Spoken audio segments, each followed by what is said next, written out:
আমার প্রিয় ক্লাস 10 মাধ্যমিকের ছাত্রছাত্রীরা, তোমাদের মাধ্যমিকের খুবই গুরুত্বপূর্ণ একটি বিষয় হলো ভৌত বিজ্ঞান। এবং ভৌত বিজ্ঞানে আমাদের 8 নম্বর অধ্যায় হলো পদার্থের ভৌত ও রাসায়নিক ধর্মসমূহ। ইহা হলো তোমাদের রসায়ন অর্থাৎ কেমিস্ট্রির অন্তর্ভুক্ত। সেখানে আমাদের 8.3 তৃতীয় যে অধ্যায়টি রয়েছে সেটি হলো তড়িৎ প্রবাহ ও রাসায়নিক বিক্রিয়া।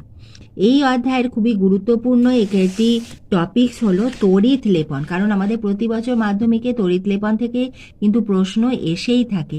আজ আমি তোমাদের তড়িৎ লেপনের নোটস লিখিয়ে দিচ্ছি। এই তড়িৎ লেপনের এই নোটসটা পড়লে আমি আশা রাখি তোমরা যে কোনো প্রশ্নের উত্তর লিখতে পারবে। এইভাবে আমি তোমাদের ভিডিও দিতেই থাকবো।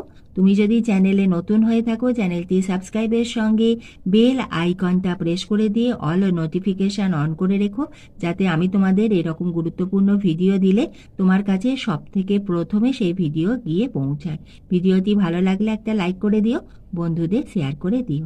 তাহলে এসো দেখে নিই আমাদের তড়িৎ লেপনের নোটস। তড়িৎ লেপন অর্থাৎ ইলেকট্রোপ্লেটিং। অনেক সময় আমাদের ইলেকট্রোপ্লেটিং দেওয়া হয়, কিন্তু তড়িৎ লেপন সাধারণত তোমাদের দেওয়া হয়ে থাকে। প্রথমে আমরা দেখে নিই যে তড়িৎ লেপন কাকে বলে।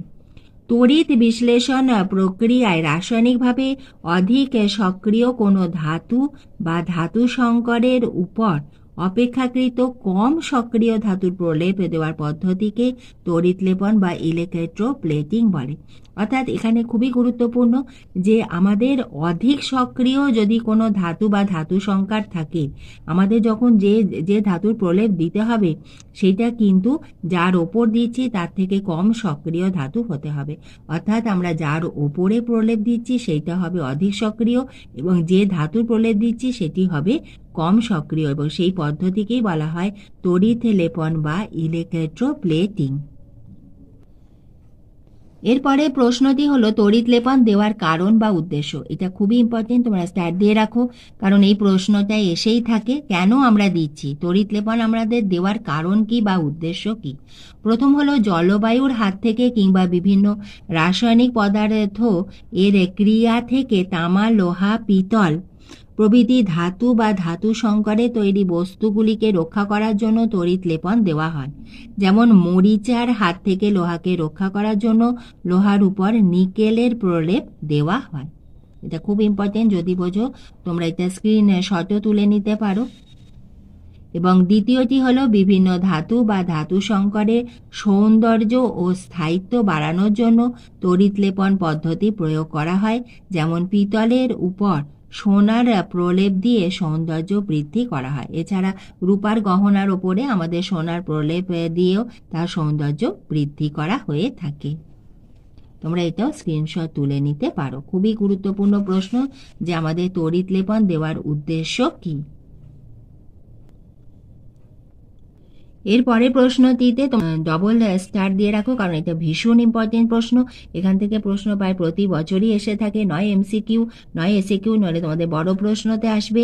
সেটি হলো নির্দিষ্ট বস্তুর উপর নির্দিষ্ট ধাতু প্রলেপ দেওয়ার জন্য ব্যবহৃত ক্যাথোড, অ্যানোড ও তড়িৎ বিশ্লেষের নাম। ভেরি ভেরি ইম্পর্টেন্ট প্রশ্ন। যে বস্তুর উপর প্রলেপ দেওয়া হবে সেটি হলো ক্যাথোড। যে বস্তুর উপর আমরা প্রলেপটা দেব সেটাকে আমরা নিয়ে নেব ক্যাথোডে, এবং যে ধাতুর প্রলেপ দেওয়া হবে সেটি আমরা নেব অ্যানোডে। তাহলে আমরা অ্যানোড কিভাবে মনে রাখবো?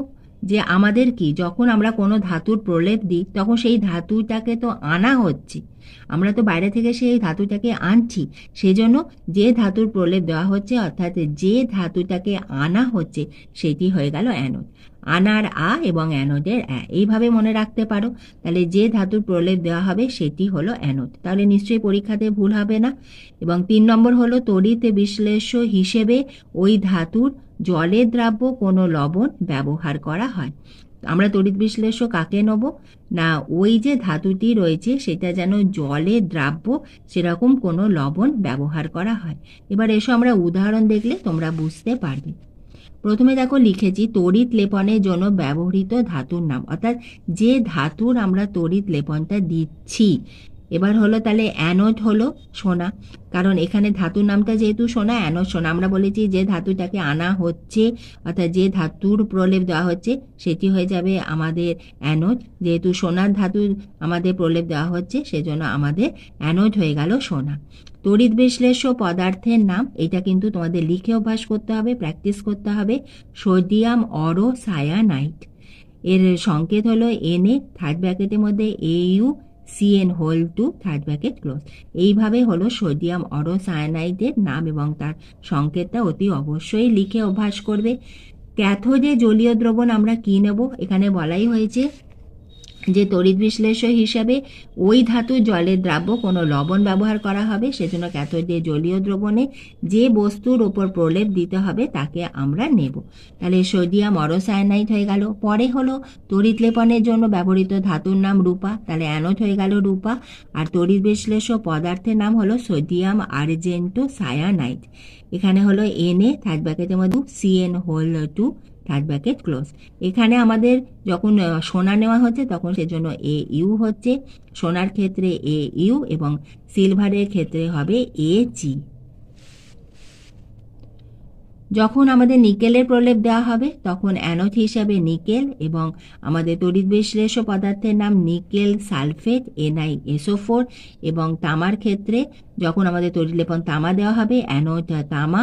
তড়িৎ বিশ্লেষ্য পদার্থের নাম হলো কপার সালফেট, কারণ কপার হলো তামা, কপার সালফেট CuSO4।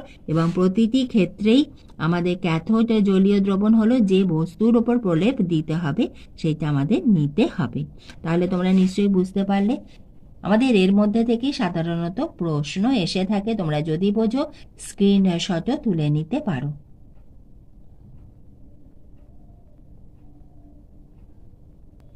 এরপরে প্রশ্নটি হলো সিলভারে তড়িৎ লেপন প্রক্রিয়া। তড়িৎ বিশ্লেষ্য হলো HCN হাইড্রোজেন সায়ানাইড যুক্ত সোডিয়াম আর্জেন্টোসায়ানাইড NaAgCN2 এর জলীয় দ্রবণ। তড়িৎ বিশ্লেষ্য রূপে আমরা এগুলো নিতে পারি। এবং তড়িৎ দ্বার হলো ক্যাথোড, যে বস্তুর উপর সিলভারের প্রলেপ দিতে হবে অর্থাৎ যে বস্তুটার ওপর আমরা দেবো সেটা হলো ক্যাথোড, আর যাকে দেবো অর্থাৎ অ্যানোড হলো ধাতব সিলভার। যেহেতু আমরা সিলভার তড়িৎ লেপন করছি তাহলে সেটা আমরা অ্যানোডে নেব। এবার বিক্রিয়াটা দেখে নাও। Na, থার্ড ব্র্যাকেটের মধ্যে AgCN2, এখানে আমাদের Na plus Ag plus 2Cn minus, এই বিক্রিয়া হলো। আর HCN হলো H plus plus Cn minus, এই দুইটি আমাদের বিক্রিয়া হলো। ক্যাথোডে বিক্রিয়া কোনটা? ক্যাথোডে বিক্রিয়া হবে Ag প্লাস, এটা অ্যাকুয়াস অর্থাৎ জলীয়, প্লাস E মাইনাস, এটা ইলেকট্রন, সেখান থেকে হয়ে গেল আমাদের AgS সলিড হয়ে গেল। এবং অ্যানোডে বিক্রিয়া হলো Ag সলিড মানে যেটা কঠিন, সেখান থেকে Ag প্লাস অ্যাকুয়াস প্লাস ইলেকট্রনটা এখানে বেরিয়ে যাচ্ছে। তাহলে এখানে আমাদের ইলেকট্রন যুক্ত হলো আর এখানে ইলেকট্রন বেরিয়ে গেল। তাহলে আমাদের Ag সালফারটা কি হলো না Ag আয়ন হলো plus E minus, E minus হলো ইলেকট্রন। এটা হলো আমাদের সিলভারে তড়িৎ লেপন প্রক্রিয়া। এবার এসো আমরা দেখে নিই লোহার দ্রব্যে যদি আমরা তামার প্রলেপ দিই তখন কি করব। তড়িৎ বিশ্লেষ্য হলো কপার সালফেট CuSO4 এর জলীয় দ্রবণ। তড়িৎদ্বার ক্যাথোডে হবে লোহার দ্রব্য, অ্যানোডে বিশুদ্ধ তামার পাত। বিক্রিয়াগুলো আমাদের অনেক সময় এসে থাকে, প্রশ্ন আসবে লোহার দ্রব্যে তামার প্রলেপ দেওয়ার সময় যে বিক্রিয়া ঘটে সেটি লেখো। তখন তোমরা ঠিক এইভাবে আমি যে লিখেছি এইভাবে কিন্তু লিখে দেবে পরপর। এবং সেই বিক্রিয়াটি হলো CuSO4টা Cu2 plus plus SO4 2 minus. ক্যাথোডে বিক্রিয়া হলো Cu2 প্লাস প্লাস 2E, এখানে ইলেকট্রনে E মাইনাসও করতে পারো, সেখান থেকে হয়ে গেল Cu। আর অ্যানোড বিক্রিয়া হলো Cu থেকে Cu2 প্লাস প্লাস 2E। তাহলে আজ আমি তোমাদের তড়িৎ লেপনের নোটসটা দিলাম। যদি তোমাদের ভিডিওটি ভালো লাগে, উপকারে আসে, একটা লাইক করে দিও, বন্ধুদের শেয়ার করে দিও এবং এইভাবে আমি তোমাদের ভিডিও দিতেই থাকবো। তোমরা লক্ষ্য রেখো তোমাদের প্রত্যেকের পরীক্ষা খুব ভালো হবে। তোমাদের সবার জন্য আমি এবং আমাদের সকলের চ্যানেল স্টাডি ফর এডুকেশনের পক্ষ থেকে রইল বেস্ট অফ লাক।